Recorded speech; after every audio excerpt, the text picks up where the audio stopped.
ஸ்ரீ குருபியோ நமக. சுந்தரகாண்டம் 14வது சர்க்கம்.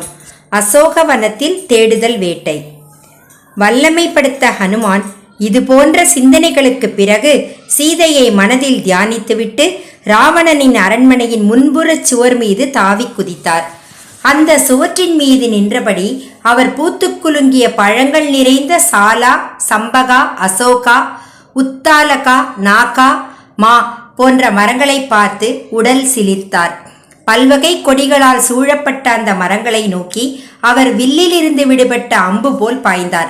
அந்த தோட்டத்தில் உதயசூரியனின் நிறம் கொண்ட மரங்கள் தங்கம் மற்றும் வெள்ளி போன்று ஒளிர்ந்தன. அவற்றின் கிளைகளில் பல்வேறு பறவைகள் அமர்ந்து குரல் கொடுத்து கொண்டிருந்தன. மான்கள் கூட்டமாக அங்கும் இங்கும் ஓடிக்கொண்டிருந்தன. ஆங்காங்கே அழகான சிறிய தோட்டங்கள் காணப்பட்டன. மரங்கள் பூக்களாலும் பழங்களாலும் நிறைந்திருந்தன.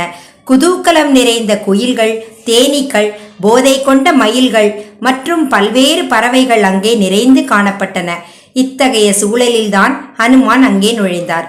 எழில்மிகு சீதையை தேடி அவர் அந்த அசோகவனத்துக்குள் நுழைந்த போது உறங்கிக் கொண்டிருந்த பல பறவைகள் விழித்து கொண்டன. மரங்களுக்கு மேலே பறந்த பறவைகளின் சிறகுகளிலிருந்து வந்த தென்றல் காற்றில் அசைந்த மரங்கள் பல வண்ணங்கள் கொண்ட பூக்களை உதிர்த்தன. மரங்களிலிருந்து உதிர்ந்த மலர்கள் ஹனுமானின் உடல் முழுவதும் விழுந்திருந்ததால் அவர் ஒரு மலர் மலை போல் காணப்பட்டார். இந்த கோலத்தில் அவர் மரங்களுக்கு இடையே உலவுவதை பார்த்த மிருகங்கள் வசந்த காலமே ஒரு உருவம் எடுத்து வந்துவிட்டதோ என்று நினைத்தன. மரங்களில் இருந்து உதிர்ந்த மலர்களால் நிறைந்திருந்த பூமி பல்வகை ஆபரணங்களை அணிந்த ஒரு பெண்ணை போல தோற்றமளித்தது. ஹனுமானின் வலுவான கைகளினால் அசைக்கப்பட்ட மரங்கள் மேலும் மலர்களை உதிர்த்தன. இலைகளும் சிறு கிளைகளும் உதிர்ந்து விட்டதால் பூக்களும் பழங்களும் இல்லாமல் காணப்பட்ட மரங்கள் தனது ஆபரணங்களையும் நகைகளையும் கூட பணயம் வைத்து தோற்றுவிட்ட சூதாடியை போல் தோற்றமளித்தன.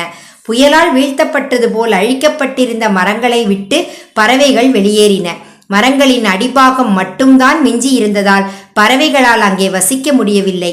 ஹனுமானின் வாலினாலும் கைகளினாலும் கால்களினாலும் அடித்து தூக்கி எறியப்பட்டதால் அடிபாகம் கன்றிப்போய் கிளைகள் முறிக்கப்பட்ட மரங்கள் காம களியாட்டங்களினால் சோர்வடைந்து தலை கலைந்து பூசிய சந்தனம் களையப்பட்டு உதடுகள் வெளிரி உடல் முழுவதும் நகங்கள் மற்றும் பற்களின் அடையாளங்கள் பதிந்த பெண்ணை போல காட்சியளித்தன. மழைக்காலத்தில் விந்திய மலை மீது படிந்திருக்கும் மேகங்களை காற்று அலைக்கழிப்பது போல் தன்னை சுற்றி கொண்ட பெரிய கொடிகளை ஹனுமான் அறுத்து கீழே தள்ளினார். தங்கம், வெள்ளி, நவரத்தினங்கள் ஆகியவை பதிக்கப்பட்ட பல கட்டிடங்கள் சுற்றிலும் நிறைந்திருந்ததை அவர் பார்த்தார். நீர் நிறைந்த பல குளங்களின் படிக்கட்டுகளில் விலையுயர்ந்த கற்கள் பதிக்கப்பட்டிருந்தன. அந்த குளங்களின் அடியில் முத்துக்களும் பவளங்களும் நிறைந்து காணப்பட்டன. குளங்களுக்கு நடுவே படிகக்கற்களாலான மண்டபங்கள் கட்டப்பட்டிருந்தன. குளங்களின் நீர்ப்பரப்பு முழுவதும் சிவப்பு மற்றும் பச்சை தாமரைகள் நிறைந்திருந்தன. சக்கரவாகம், அன்னம், கொக்கு போன்ற பறவைகள் குரல் எழுப்பிக் கொண்டிருந்தன. வெந்நீர் ஊற்றுக்களிலிருந்து தெளிவான நீர் கொண்ட நீரோட்டங்கள் அந்த குளங்களுக்குள் பாய்ந்து கொண்டிருந்தன. குளங்களுக்கு அருகே பல தோட்டங்கள் இருந்தன. தோட்டங்களை சுற்றி கரவீரச் செடிகள் வேலியாக அமைந்திருந்தன. அங்கே மேகம்போல் காட்சியளித்த ஒரு அழகான உயர்ந்த சிகரத்தை கொண்ட ஒரு மலையை ஹனுமான் பார்த்தார். காவலர்களால் பாதுகாக்கப்பட்ட அந்த மலையில் இருந்த வீடுகள் பளபளப்பான கற்களால் கட்டப்பட்டிருந்தன.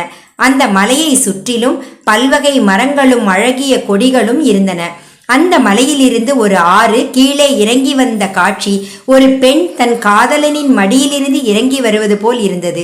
அந்த மலையில் இருந்த மரங்கள் ஆற்று நீரில் சாய்ந்தபடி நீரை தடுத்து நீரோட்டத்தை எதிர் திசையில் செலுத்தி கொண்டிருந்தன.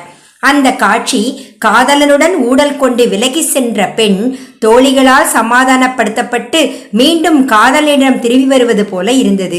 அந்த நதிக்கு பக்கத்தில் பறவைகள் நிறைந்திருந்த தாமரை குளங்கள் இருந்தன. கைகளினால் வெட்டப்பட்ட குளிர்ந்த நீர் நிறைந்த ஒரு ஏரியும் இருந்தது.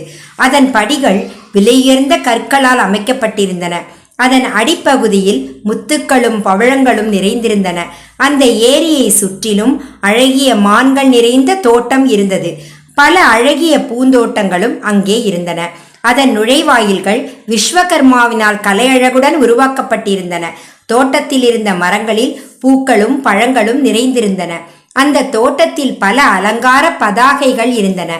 தங்கப்படிகள் கொண்ட பல மேடைகள் இருந்தன. அங்கே ஒரு தங்க நிற சிம்சுபா மரத்தை அனுமான் பார்த்தார். அதை சுற்றிலும் கிளைகளும் இலைகளும் நிறைந்த கொடிகளும் இருந்தன. அதை சுற்றிலும் தங்க மேடைகள் இருந்தன. அங்கே பல நீரூற்றுகள் இருந்தன. அருகே தங்க நிற மரங்கள் நிறைந்த சமவெளிகளும் இருந்தன. மேருமலை போன்ற தோற்றம் கொண்ட அந்த மரங்களின் ஒளி ஹனுமான் மேல் பட்டு அவரும் தங்க நிறம் கொண்டவராக திகழ்ந்தார். தங்க நிற கிளைகளையும் காற்றில் அசைந்து மணிபோல் ஒலித்த இலைகளையும் கொண்ட அந்த சிம்சுபா மரத்தை பார்த்து ஹனுமான் வியந்தார். இலைகள் அடர்ந்த பூக்களும் மொட்டுக்களும் மிகுந்த அந்த சிம்சுபா மரத்தின் உச்சியில் தாவி ஏறினார் ஹனுமான். சோகமே உருவானவராகவும் ராமபிரானை மீண்டும் எப்போது சந்திப்போம் என்ற சிந்தனையோடும் இருக்கும் விதேக அரசரின் மகளை, அதாவது சீதையை ஒருவேளை நான் இங்கே காணலாம். தீயவனான ராவணனின் இந்த அசோகவனம் சந்தன மரங்களாலும் சம்பக மரங்களாலும் அழகுபடுத்தப்பட்டிருக்கிறது. இங்கே இருக்கும் தாமரை குளம் அழகாகவும் பறவைகள் நிறைந்தும் காணப்படுகிறது. அரச குலத்தில் பிறந்தவரான சீதை இந்த குலத்துக்கு வரக்கூடும். அவர் ஒரு அரசியாக இருந்தாலும் காட்டில் வசிக்கும் அனுபவம் பெற்றிருக்கிறார். ஜனகரின் மகளும் ராமபிரானின் மனைவியும் குற்றமற்றவருமான சீதை நிச்சயம் இங்கே வருவார். மானின் கண்களை போன்ற கண்களை பெற்றவரும் ராமரையே நினைத்து நினைத்து உடல் மெலிந்தவரும் காட்டு வாழ்க்கையின் கடுமைக்குள் பழகியவருமான இந்த தேவி இங்கே வர வாய்ப்பு உள்ளது. காட்டு வாழ்க்கையினால் ஈர்க்கப்பட்டிருக்கக்கூடிய அந்த அழகிய சீதை ராமரை பிரிந்ததால் தளர்ந்து போனவராக இங்கே தினமும் வரக்கூடும். ராமருக்கு பிரியமானவரும் குற்றமற்றவரும் இளவயதினருமான ஜானகிக்கு காட்டில் வாழும் உயிர்களிடம் அன்பு ஏற்பட்டிருக்கும். தன் மாலை கடன்களை செய்வதற்காக அவர் சூரியன் மறையும் தருவாயில் தூய நீர் நிறைந்த இந்த நீர்நிலைக்கு வரக்கூடும். இந்த அசோகவனம் சீதை வசிப்பதற்கு மிகவும் ஏற்ற இடம். நிலவு முகம் கொண்ட சீதை இன்னமும் உயிருடன் இருப்பார் என்றால் இந்த தூய நீர்நிலையை நாடி நிச்சயமாக வருவார். இவ்வாறு நினைத்த மகாத்மாவான ஹனுமான் சீதையை காண வேண்டும் என்ற துடிப்பு மிகுந்தவராக ஒரு அடர்த்தியான புதருக்குள் மறைந்து நின்றபடி பூக்கள் நிறைந்த அந்த அசோக வனத்தில் நிகழ்ந்த சம்பவங்களை கவனிக்க ஆரம்பித்தார். ஜெய் ஸ்ரீராம், ஜெய் ஆஞ்சநேயா. ஸ்ரீராம் ஜெயராம், ஜெய் ஜெயராம். 14வது சர்க்கம் நிறைவடைந்தது. 15வது சர்க்கம் நாளை தொடரும்.